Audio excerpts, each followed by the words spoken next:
सोच समझकर बोले। नमस्कार दोस्तों, आप सभी का हमारे चैनल पर दिल से स्वागत है। शब्दों की शक्ति अद्भुत होती है। वे किसी को खुश भी कर सकते हैं और किसी के दिल को छलनी भी कर सकते हैं। लेकिन एक बार कहे गए शब्द वापस नहीं लिए जा सकते। वे हवा में बिखर जाते हैं और फिर पछताने के अलावा कुछ नहीं बचता। क्या आपने कभी सोचा है कि हमारे कहे गए शब्द कितनी दूर तक असर कर सकते हैं? क्या हम सच में उन्हें नियंत्रित कर सकते हैं? आज मैं आपको एक ऐसी कहानी सुनाने जा रहा हूँ जो आपको सिखाएगी कि क्यों हमें अपने शब्दों को सोच समझकर बोलना चाहिए। कहानी शुरू होती है। एक गांव था, बहुत ही शांत, प्रकृति की गोद में बसा हुआ। वहाँ के लोग मिलजुल कर रहते थे, हर कोई एक दूसरे की मदद के लिए तैयार रहता था। लेकिन इस गांव में एक किसान था, नाम था रघु। मेहनती था, परंतु स्वभाव से बहुत गुस्सैल। छोटी छोटी बातों पर झगड़ पड़ता और कभी कभी तो अपशब्द भी कह देता। एक दिन की बात है, सुबह का सूरज निकला ही था। रघु खेत जोतने जा रहा था, तभी उसका पड़ोसी मोहन उससे मिला। मोहन ने बस हल्की सी मजाक की, अरे रघु भाई, आज फिर देर से खेत जा रहे हो? लगता है नींद पूरी नहीं हुई। बस इतनी सी बात थी, लेकिन रघु का गुस्सा भड़क गया। उसने अब देखा ना ताव और मोहन को बहुत भला बुरा कह दिया।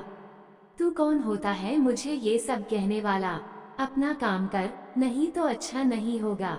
मोहन को बहुत बुरा लगा। उसने कुछ नहीं कहा, बस चुपचाप वहाँ से चला गया। लेकिन उसकी आंखों में अपमान की आग जल रही थी। गांव में सबने ये सुना और रघु की इस आदत से दुखी थे। शाम होते होते रघु को भी अपनी गलती का एहसास हुआ। लेकिन अब क्या किया जा सकता था? उसने जो बोल दिया वो बोल दिया।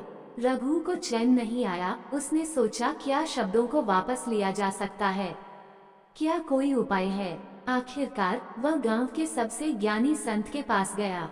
संत शांत स्वभाव के थे, उनकी बुद्धिमत्ता की पूरे गांव में प्रशंसा होती थी। रघु की सीख। रघु ने संत के चरणों में बैठकर कहा, महाराज, मैंने अपने पड़ोसी को गुस्से में बहुत बुरा भला कह दिया। अब मैं चाहता हूँ कि मैं अपने शब्द वापस ले सकूं। क्या कोई उपाय है?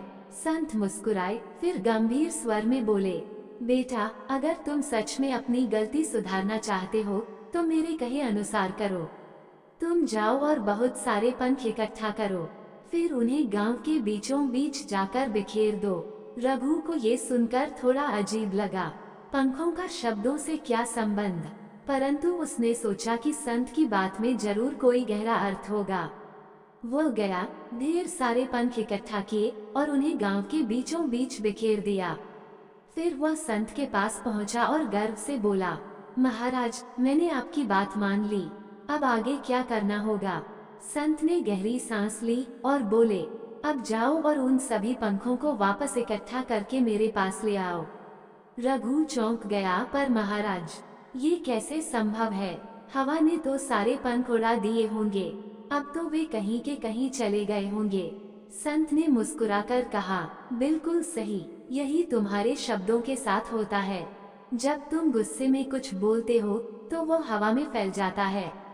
वह कहाँ जाएगा, किसके दिल को दुखाएगा और कितनी दूर तक असर करेगा, ये तुम नहीं जानते। फिर चाहो भी तो अपने कहे गए शब्दों को वापस नहीं ले सकते।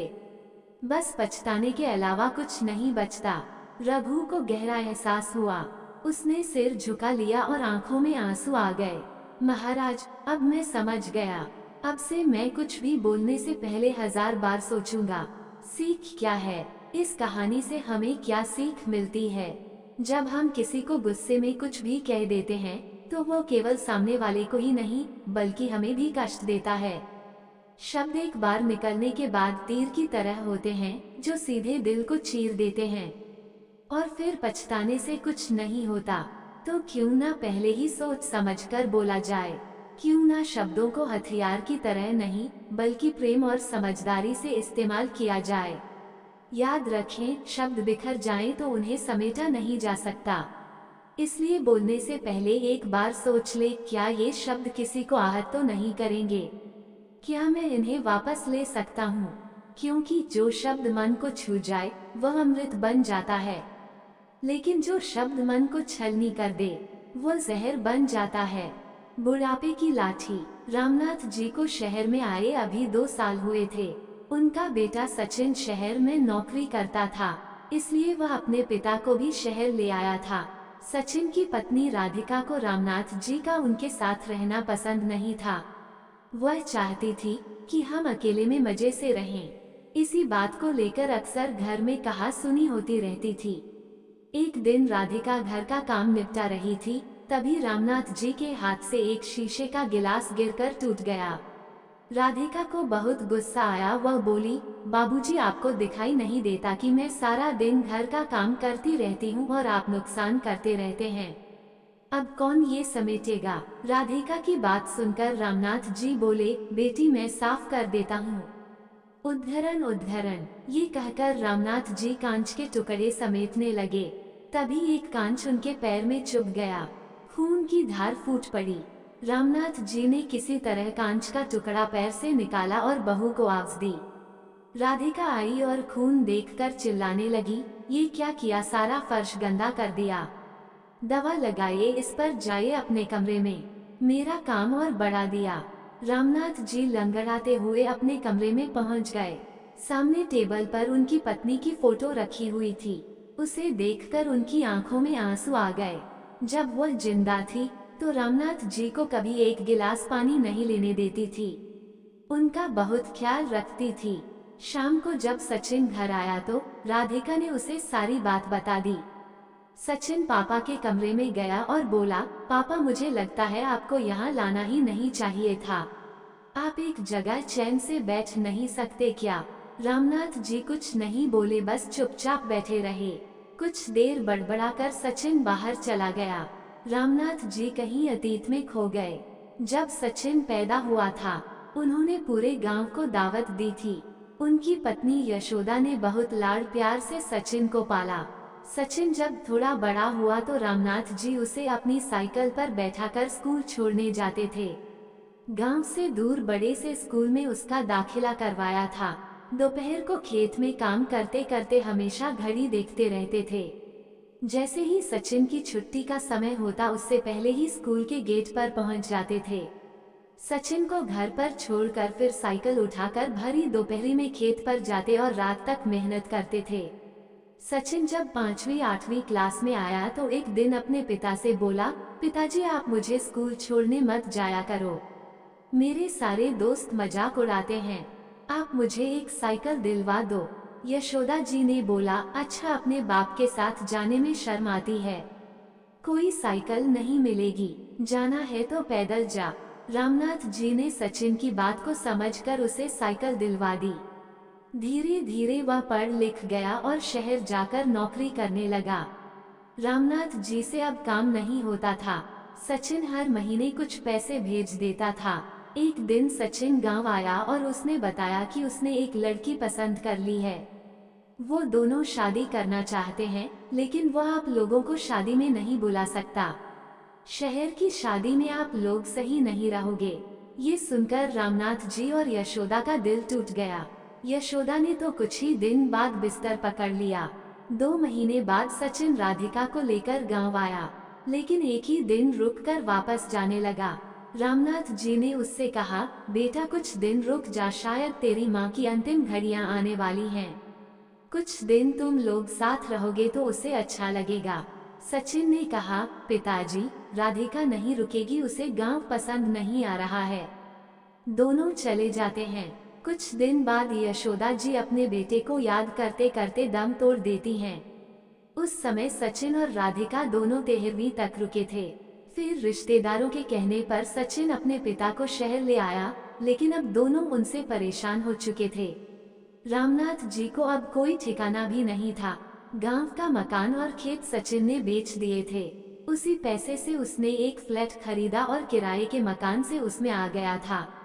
एक दिन शाम के समय रामनाथ जी उदास एक पार्क में बेंच पर बैठे थे। उनके जीवन का अब कोई मकसद नहीं था। तभी उन्होंने देखा 3-4 उनकी उम्र के लोग वहीं पार्क में बैठे हंस रहे थे। सभी एक दूसरे से मजाक कर रहे थे।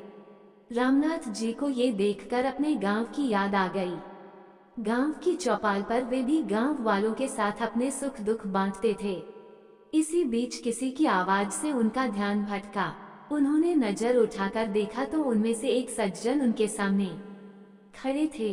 वे रामनाथ जी से बात करने लगे। उन्होंने अपना नाम राजेंद्र बताया। उन्होंने कहा, आप भी बहू बेटे से परेशान हो। रामनाथ जी ने कहा, नहीं नहीं, ऐसी कोई बात नहीं है। ये सुनकर राजेंद्र जी हंसने लगे। अरे भाई, हमसे कुछ छिपा नहीं है। हम सब भी अपने घर वालों से परेशान थे, लेकिन आज देखो हम कितने मजे में हैं। यहीं पास में एक आश्रम है, वहीं रहते हैं। जो मन में आए वो करते हैं, जहाँ जाना हो जाते हैं। वहाँ बड़े प्यार से नौजवान हमारी सेवा करते हैं। समय पर खाना मिलता है, साथ ही हंसी खुशी का माहौल रहता है। छोड़ी इस उम्र में अपनी बेइज्जती करवाना, आ जाओ हमारे संग। ये सुनकर रामनाथ जी की आंखों से आंसू बहने लगे। राजेंद्र जी ने बाकी सबको भी बुला लिया। फिर वे रामनाथ जी को आश्रम दिखाने ले गए। वहाँ सब खुशी खुशी रह रहे थे। वहाँ उन्हें कुछ लड़के लड़कियाँ मिले जो वहाँ सेवा करते थे। उन्होंने बहुत प्यार से रामनाथ जी की सारी बात सुनी और उनसे कहा, दादाजी आप हमारे आश्रम में आ जाइए, यहाँ हम आपकी इतनी सेवा करेंगे कि आप अपना दर्द भूल जाएंगे। रामनाथ जी के लिए ये सब बिल्कुल अलग था। गांव में तो ऐसा कुछ नहीं था। अगले दिन वे अपना सामान लेकर घर से चल दिए। उन्होंने सचिन और राधिका को कुछ नहीं बताया और आश्रम पहुंच गए। वहां जाते ही उनका स्वागत हुआ। अब वे वहीं रहते हैं। वहां उन्हें बहुत आदर सम्मान के साथ नाश्ता, खाना और पैसे भी मिलते थे। अब वे भी उस ग्रुप का हिस्सा थे जहां केवल खुशियां बांटी जाती थीं। ये वीडियो आपको अच्छा लगे तो लाइक शेयर सब्सक्राइब जरूर करें और आपसे निवेदन है, एक लाइक एक कमेंट जरूर करें। धन्यवाद।